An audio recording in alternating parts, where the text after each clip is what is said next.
What's going on, everybody? It's Adrian Marcel, platinum selling R&B singer, and I'm here about to do this fly interview with my people here at Magic 95.9. You feel me? Stick it in the oxo, baby. Such a shame you acting like you don't see me at all. It's Nori with Magic 95.9. I'm so excited for the opportunity to talk to platinum recording artist Adrian Marcel. You're in city for your 98th tour. Yes. So let's talk about, how this tour has been so far for you, and what are you excited to give the people? The tour has been overwhelming a little bit. It's my first tour that I've done independent that I've put together, with my team, Third Voice Music Group. And it's been exciting just to see the people come out and get a new side of me, you know what I mean? And it's funny because I didn't even know what side it would be until I get out there and I started doing it and, getting accustomed to really being back on the stage again. It was about 2 years since my last tour. And really, especially in DC, I know how my DMV people get, what I'm saying? They want a show for real. So, I'm just excited to come brand new. All of these cities that I've been able to go to so far, I've been able to reintroduce myself to everyone. And even fans that have been rocking with me since 7 days a week, 2013 and all of that, they're still like, we're seeing a whole nother side to you. So, I mean, it's kind of like a learning experience for me too. It kind of goes both ways, for the audience and myself. So I'm excited just to give them all of me, really.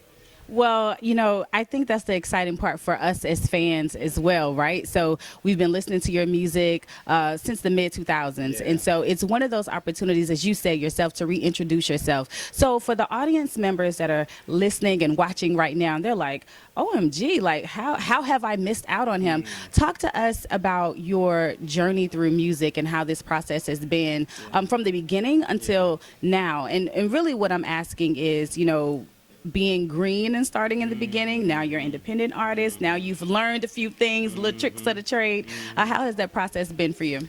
When I first got into the industry, like you said, just very wet behind the ears, green, still on Similac, and everything is exciting, everything is great. Yeah, I'll take it. I'll take it. I'll do it, And as you go through, which every artist has to. I mean, if you're worthy of anything, if your music is worthy of anything, you have to go through some sort of trials, some sort of tribulations, some ups and downs, And I think that's what truly builds the artist, is how do you climb back up?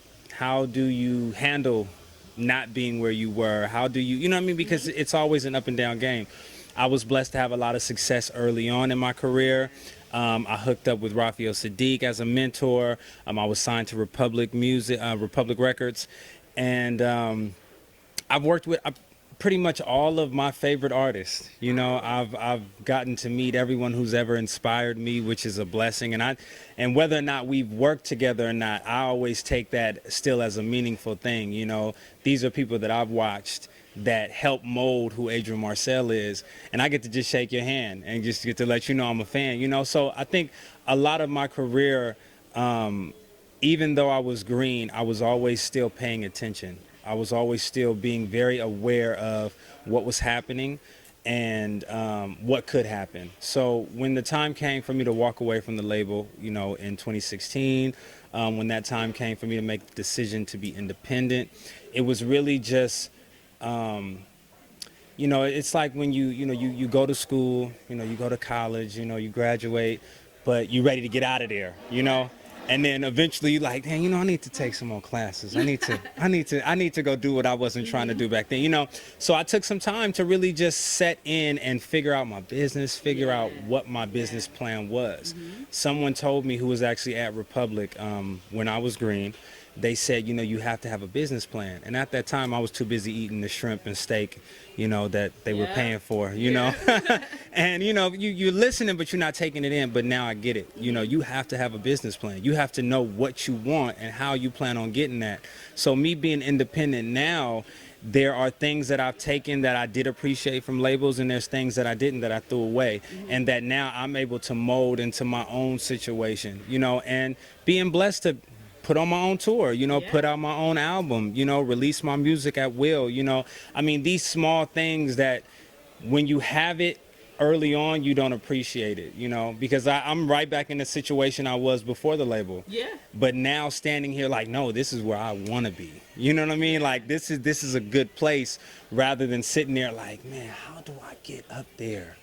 You know, when really you're at the best place you can be, you know? So you just start to get some awareness about self. If you're doing it right, you learn about self, you learn about what you can do, what you won't do, what you need to do, what you have to change. You know, a lot of self-awareness when you become an independent artist from the labels, you know what I mean? So I've just always appreciated that I've been able to see the best of both worlds. Well, you are thriving. Thank you. And I'm really excited about, you talked about your relationship with Raphael Saadiq. How did that even come about? Because first of all, he is an OG in the game. Yeah, straight He's up. been doing it long. Matter of fact, he's like a vampire. He hasn't aged. I was like, what you doing, Like, what is this player? man Like, doing? I need to know so I can do the same thing. Exactly. But how did that connection come about for you? And how were you able to keep that connection, nurture it? He executive produced your mixtapes. Like, talk to me about that, because it's a lot of people that are wishing that they could be in your shoes and have these relationships. So how important was that? You know, I think it really came down to being at the right place at the right time, you know, doing what you're supposed to be doing. You know, when you're doing what you're supposed to be doing, you're going to always be at the right place at the right time. And I just happened to be at his studio at the right time, you know, because usually Ray's studio is real booked up and a lot of people, it's hard to get the one-on-one time. But at that moment, there was nothing going on. We were able to sit down, just chop it up. And it wasn't really even about me. You know, it was just me playing my position and chilling out. And, of course, we come from the same neighborhood, same hood, Oakland, East Oakland, California. So, That connection. yeah, that connection just kind of made its way through. And then once we started playing the music, it was like, oh, so you do this. Okay, well, I got to come check you out. You know, and I remember him flying out to Atlanta. And, you know, we all got in and we started to kind of collab on some things, you know. And from there, for me, what I appreciated mostly, and I think that some artists would be looking more for the music, they would be looking more for the looks. For me, it was more about the knowledge, you know. I mean, we're sitting around books right now, right? And I love this because, you know, like they say, if you sit in a library, you're going to get smarter, you know? So when you sit around a legend who is like a library of music knowledge, there's only one thing you can do, and and be smarter, you know? And I shut up and listen, you know, I let people talk. And he became more of a mentor from my mental more than my music. You know, one thing Raphael always said was like, man, you got it already. Like, you already, you know, we get in the studio and I'm looking for him to come in and do this and that, and then he like, nah, you already, you got it. You do what y'all already doing, you know? And I started to realize, see, this is more about the mental, like the knowledge that he's giving me about the business, you know? And it really helped me to just set in stone the person I am right now, and saying that, you know, a lot of this stuff is smoke and mirrors. A lot of this stuff is, you know, what's portrayed to the people to think that it is and what it's supposed to be, you know? But you can't take it that serious. You know, you can't take yourself that serious. Like, you have to just love the music. And I think that's one thing that I learned from Ray. I think that stood out more than any of the music, more than any of the looks that we ever had together. It was more of that one simple thing that was said to me, like, don't take yourself serious, you know? And I see a lot of artists that do. I see a lot of artists that, you know, especially singers, we feel like because we can sing, we got this magic power and we just up here, and who are you? Who are you? You know, no, I can hit notes. Like, you know, and for me, I'm very different. And I thought that before I met Ray, I thought that that was a flaw. I thought that maybe I'm not taking myself serious enough, you know, but it was him that really assured me, like, no, take the music serious. But once you're done creating the music, once you're done performing the music, whatever it is that you do, turn it off and become regular. Don't take the Kool-Aid with you. Don't actually drink it. Make it for everybody, but don't actually drink it. You know, so that it was advice. no. So it was the mentorship that I took more from than anything else. Like, I was blessed to just have those words from someone with that notoriety to be able to give it to me so that I could listen. You know what I mean? Be it, you know, because my father would always tell me, you know, people, you know, you'd be like, all right, man, all right, you right. But when you hear from somebody who has been in the game, who has done it, you're like, oh, okay, well, he was right, you know? So So, of course, we know you as a singer, Yeah. and you get on that stage and you Yeah. just croon for the ladies. Yeah, I just do it. But you also are an actor. Yes. And you had an opportunity to participate in the DeBarge story. Talk to us about, the transition into acting and like what do you want to do in the future with acting? Because you nice. I saw you. You did your thing. I appreciate that. Y'all saw the tears. It was funny. I had been on the phone back and forth with the casting directors, and a lot of positions had changed. So they had been working on the movie for about 2 years prior to this, and I had it from that first year. And I remember reading the story. It was a lot deeper. It was a lot, I think it was a feature film actually at first. Yeah. There was a different director, a whole different get down, and I remember reading it like, yo, all of these parts are super deep. I don't know, how this is gonna go. And then it kind of fell through. They, I think some stuff with the family. But when they brought it back, they called me and they wanted me to audition for Bobby. And I'm thinking, I'm reading the script. I'm like, yo, this is my first acting gig. I don't really know if I want the pressure on me like that on the first one. Like, not the first role. Like, the first role, it's just like, it's so much that could come at you. Like, who is this guy? He ain't Yeah. So it was a little different, but I still went out for it, and then they hit me back and they were saying, yo, so there's another role, James, that we want you to read for. Now, Bobby's parts were just quick lines that I was sending in. James' part, they sent me the monologue. So I'm like, this is like 4 pages. And I'm reading through it and it's like, cry. And cry? Like Will Smith cry? I don't know how to do that. Like, I've never done that before, So I'm flipping through these pages. I'm like, yo, I got stressed out. But my father used to act. So I sat for hours with him. And it was funny because him and my mother were like the ones sitting there telling me like, oh, you're just not giving it to me. Like, I don't believe it. I don't believe it, And I'm sitting there like, all right, man, what am I going to do? And I remember actually, see with music, with a song, you're usually coming from a place that you've already been. My music, a lot of things that I've either seen directly or I felt, It's different when you have a role that comes to you that you have no idea what it feels like. I've never been through the trauma James has been through. I'm not even the type of personality James is, So, and I'm like, but I have to empathize. Yeah. And I had to learn how to, do character analysis, and really break it down. And my father kept it real simple. It's like, okay, well, no, you've never been through this before, but have you been betrayed by your brother before? Have you felt like your brother has left you out? I got 2 older brothers. I mean, of course they've left you in the dust sometimes, so it's like, oh, okay, so bring that emotion back up. Bring that up and let the words take you there. And I remember we worked on it for about 4 or 5 hours, and I sent in the blooper because it got messed up because my mom was supposed to say the next line, but she couldn't because she was crying. Because I was in it and I was tearing up and stuff in it, and my dad was like, and I looked up and she's like, I'm like, he was like, no, send it. We're going to send them that. Yeah. And they gave me the part, So set life and getting to witness the difference between acting and music, to me, it was like a huge bug that bit me. And it was like, you know what? Don't let them start throwing too many roles to me, because album's gonna be spread out, I think that's the exciting part about this industry, because it allows you, first of all, to have multiple streams of income, but to also diversify your portfolio. You are great, and so I am excited to see what you take on next, what projects come your way. Getting back to the music, you have a new single. Yeah. Talk to us about your new single, kind of the whole vibe, like let the people know. So the recent single that I've had off the 98th album was Can't Go For That, right? And it's featuring Casey Veggies, it's a remix. Me and Casey have done a lot of work before on like previous mixtapes. I think he's a great dude. I think his talent is the same. Some people always tell me like, man, I don't see why you not over there. And it's like, hey, sometimes greatness gotta marinate a little longer, Okay. And I think that's one of the things about Casey. Like, he's just so great at what he does. Like, watching him transform himself each record and that we've worked on, I just have an enormous amount of respect for him, you know. And for me, I'm not somebody who's big on features either, anyway, you know. Right.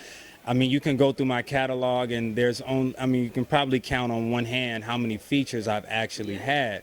And they're meaningful to me. Yeah. So with Casey, I always was like, yo, whenever I have something, like, I definitely always want to work with him, you know what I mean? And it just worked out very well. I mean, the song it's one of the only heartbreak type songs that I have on the album. The album 98 itself is more of a vibe. It was more of just a reintroduction for those fans who already have been rocking with the music, already kind of know, you know, and I wanted them just to get a glimpse of who was really behind what. You know, I think that some people would get it misconstrued, like, oh, it's because you're working with this person, or you working with that person, or you signed. Yeah. It's like, no, it's because it's me. You know, it's because it's over me. This is what I do. Yeah. You know, and for me, it was really just me getting back into it. So a lot of these songs were things that, you know, lyrics that I had already written down, things that didn't have music to them, just kind of like poems, if you will, that were manifested more into records through me actually getting more into the production side. So it was a very symbolic project, including just the single itself. You know, can't go for that. And I think a lot of people heard it as a relationship song, but for me, it was me saying, you know, to what I've been through, the things I can't go for, you know. And the record wasn't supposed to be a heartbreak, like, oh, you know, bashing type thing, because that's not what it was. I'm not bitter. I'm in a great space. It's like, you knowing, hey, you ain't gonna do me like that. Okay. That's it. That's it. That's it. I'm through with it. You know what I mean? Yeah. So it was just, I feel like it was a much needed record. I wanted to make sure that I brung just a little more exposure to that one. Just to set up the next project and the next couple records that we've been working on, you know. Yeah. I see what you're doing there, Exactly. Adrian. You know, a little something. Yeah. Of course, we're in a bookstore. We're at Bus Boys and Poets on the 14th Street location. I have to ask you, what was the last good book you got into? The last good book. So there's two books that I'm reading right now. One is The Rhythm of Life, which I've actually been reading for a long time. I take breaks from it because it's kind of hard to read it sometimes when you are reading almost self-reflection. Yeah. You know, like when you're saying to yourself, like, yo, this book is talking to me, like, you know, it's like one of those things, like, you know what, I can't put this down for a second, like, you know. But every time I come back to it, it always shows me the growth that I've made since then, you know what I mean? So I use it as that. I don't rush through that one. And then there's another one, Think and Get Rich. Think and Get Rich. Yes. So I love that book just because it gives you so much more insight on perspective, right? And what your perspective and how you see things are. And I think in my position, especially being independent, you know, some artists, the way we see things sometimes, we get a misinterpretation of it, of what it should be and what it actually is, you know, and we don't pay attention to the progression. Yeah. See, progression is not, you know, progression is, you know what I mean? And it's day by day, and it's you taking it one step at a time. And just a lot of the stories that are told in that book and examples that are used in the book, it just blows you away when you think about yourself and how many maybe opportunities you threw to the side because they didn't come with a price, or they didn't come with the ultimate goal you wanted, rather than you paying attention to, no, to get here, I gotta go here, and then I gotta go there, and then I gotta go there, and then I end up here. Yeah. But now you can have a paper trail. You can see what you've done. If blueprint, you can maybe redo it in another business or in another. Just the perspective that I get from the book. You know, it's all about the way we think. So I like books like that. You know what I mean? I'll be real with you guys, super candid. I'm not huge on, like, I don't come to libraries and be like, oh man, I need this book, this book, this book. Like, it's a lot. You know what I mean? It's a lot, you know, and I already need glasses, so I'll be like, but the type of books that I'm into are just those that get into my brain, my mental, you know. Some people like fiction, some people like the Harry Potter stuff, you know. I'm one of them people that I want to give me, like, it's almost like this book is preaching to me. Yes. Like, give me a different perspective on how I should look at my life. And when I see something that hits me, I feel it and it's real. If I don't, then you turn the page, you keep going, you know? But those are the type of books I'm into, all about mental and perspective. Yeah. Thank you so much for your time today. Adrian Marcel, platinum recording artist. He is out doing the 98th tour. Get a chance to check him out. Do so. What's the website? AdrianMarcelMusic.com, or you can go to Eventbrite.com and look up Adrian Marcel. But it's just better from my website, so you know, just go to AdrianMarcelMusic.com. Give him those clicks. You feel Okay. me? Come on now. Thank you so much. This has been an absolute pleasure. Yo, what's happening, everybody? Adrian Marcel. I just want to say thank you for tuning in to my interview with my homegirl Nori here with Magic 95.9. Make sure, before y'all do anything else, before y'all click this next button and go to the next interview, I see you finna do it. Make sure you go to AdrianMarcelMusic.com, get your 98th tour tickets. They out and available right now. We got a bunch of dates coming to a city near you. Make sure you go stream the 98th album that's on all digital platforms right now, and be on the lookout for more new music, new acting roles, new all get down. You know what I'm saying? We ain't gonna stop, baby. You feel me? Hey, you guys can catch me on IG at Adrian Marcel. You can catch me on Twitter, Adrian Marcel 510. And there's this thing that's called Google. You might not know about it, but when you type in Adrian Marcel, no brainer. I love it. I love it.